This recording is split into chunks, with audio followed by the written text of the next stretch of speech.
Ayan na guys, yung kababayan natin guys na nagtatrabaho dito sa Cayman Island.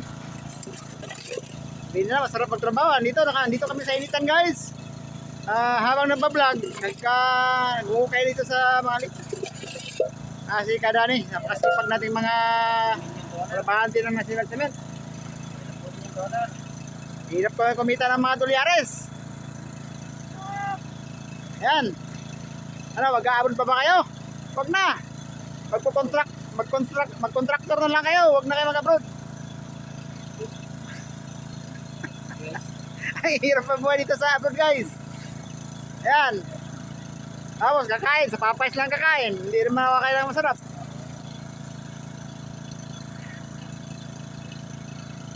Hindi snack, it's Paris bread. Ano yan? Abroad pa ba yan? Hindi na abroad yan.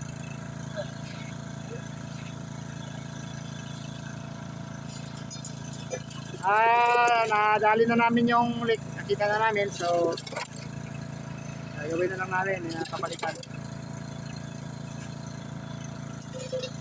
Ito kahirap ang trabaho dito guys sa Cayman Island.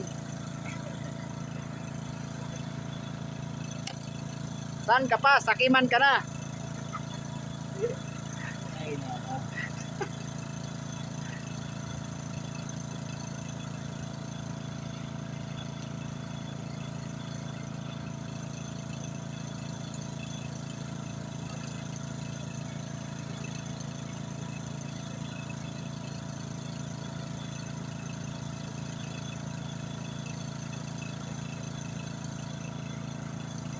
Sigurado na yan.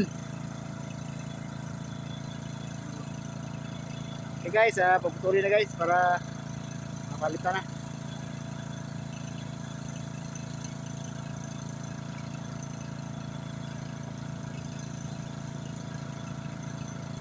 Diyan na ba yung leak sa gitna?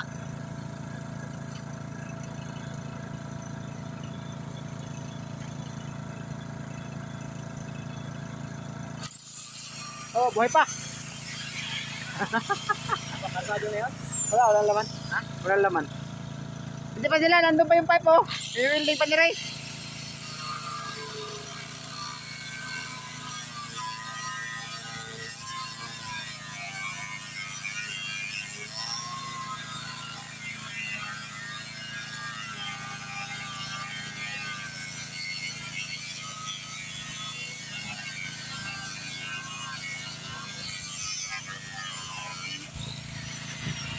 Basa.